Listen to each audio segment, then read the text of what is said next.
This is something been on my mind for a little bit, and I made a podcast episode about it, and I'm like, let's do a video too.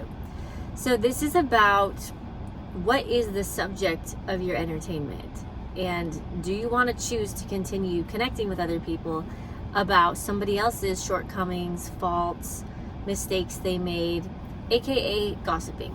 Now, there's no gossip police. There's no rule book that says this is venting, this is gossiping. And surely venting is healthy, and that's great.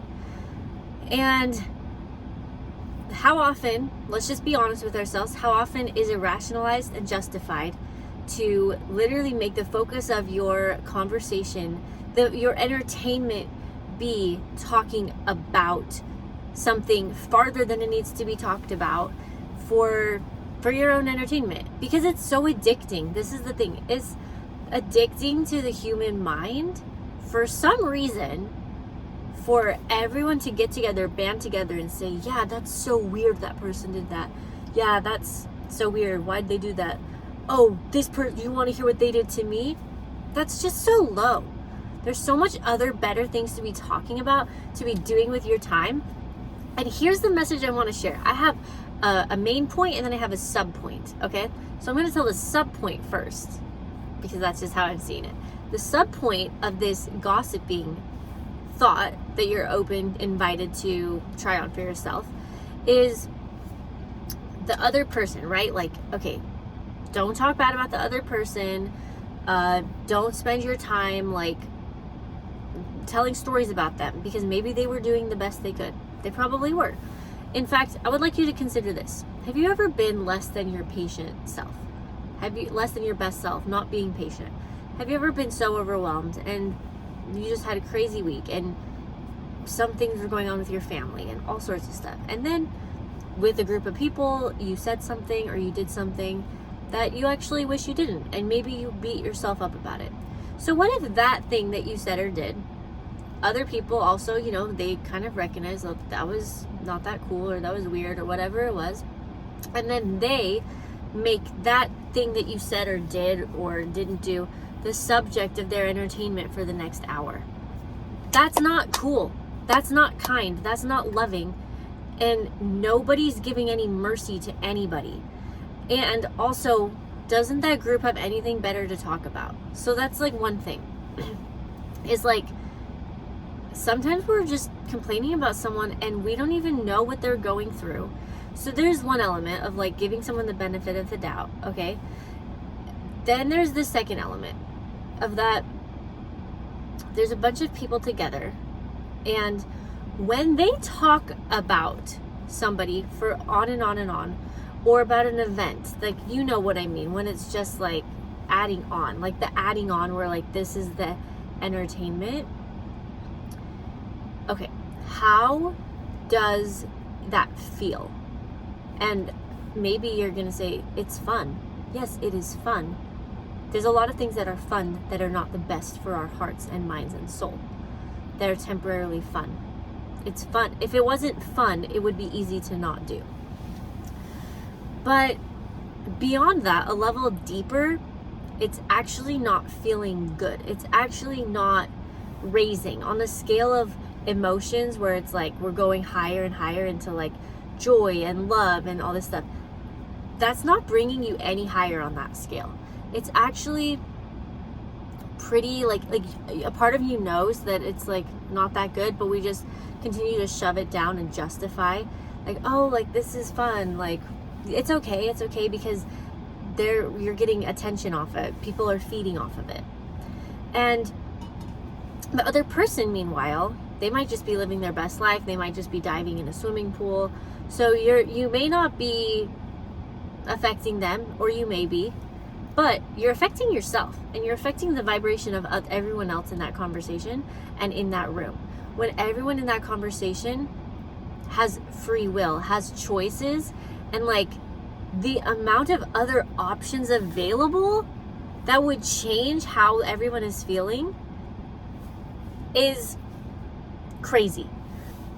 A dietitian I know said, this is an analogy of health, of what people do for gossiping. She said, just because something is common doesn't mean that it's normal.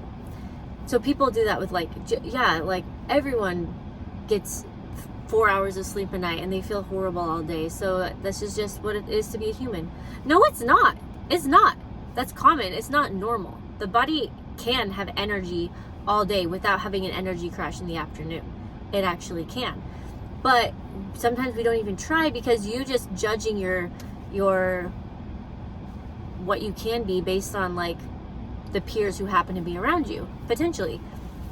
So just because something is common doesn't mean that's normal. There is a solution. There is a different way.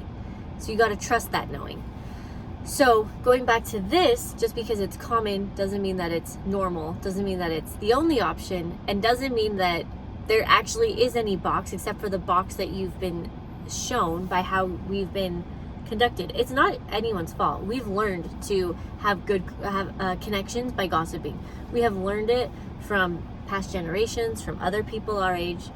We just fall into it subconsciously without using our real heart and brain to decide, do I want to do this? Now, I'm going to go off on a limb here, and this may land with some of you, and some of you it may not with, but that's okay. This limb is that, let's take, for a visual imagery story to really paint this picture of the gossiping, let's pretend it's 7 p.m. We're just going to do an hour. 60 minutes of your life that you'll never get back. 60 minutes of life on this beautiful planet where love is available always that you'll never get back. From 7 to 8 p.m. Let's say there's 4 friends or 4 family members or anything. Get together and someone says, oh my gosh, you will not believe what so-and-so did.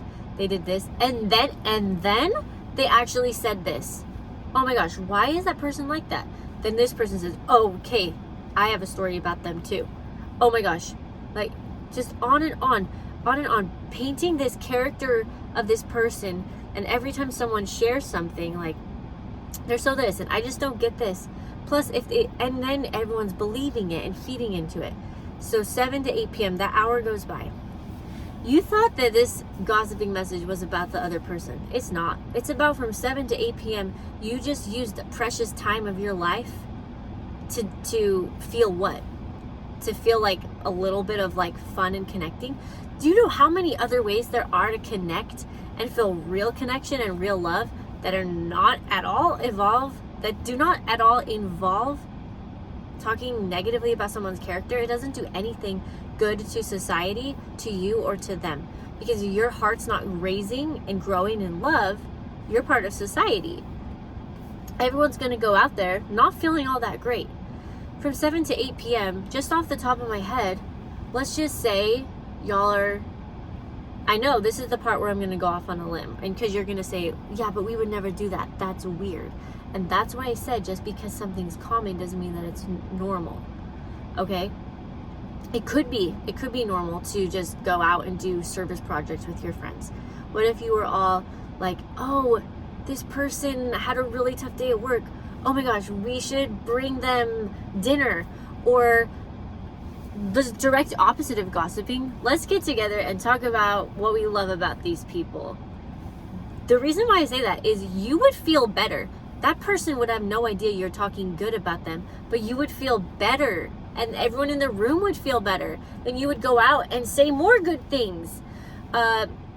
You could spend that hour just playing Just Dance. You're gonna have more joy in your heart than spending that hour gossiping. Okay? This is something I love that is spread across the teachings in the Buddhists, the Tao Te Ching, the Bible. It's in everything. In Buddhist, the eight truths, the eight noble truths path, something like that. Anyway, there's something called the 4th virtue of right speech. So there's a truth called right speech, and then there's a 4th virtue. And it says, you shouldn't use harsh words, you shouldn't use harsh tones, you shouldn't use your words to lie, you shouldn't use your words to gossip, and it goes on and on. The Tao Te Ching says something about, like if you're using your words to bring someone down and it's for your own power and stuff like that. And then in Leviticus it talks about don't gossip. It just says don't gossip. So that's a message I wanted to share because we subconsciously do it. We automatically do it on autopilot, sleepwalking. So if you're not aware, now, this is the thing that I've noticed is sometimes when you make a decision to take better care of what you're putting in your body, then the next day someone's going to bring you donuts or a cookie. When you make a decision to do this, maybe there's going to be some drama unfolding in your life that you're really going to want to share and connect with someone else about what this drama is. I'm going to encourage you to take a deep breath, take a couple of days and say, do I really need to share this? Do I really need to? Is it helpful at all? And there's higher ways. See you guys next time.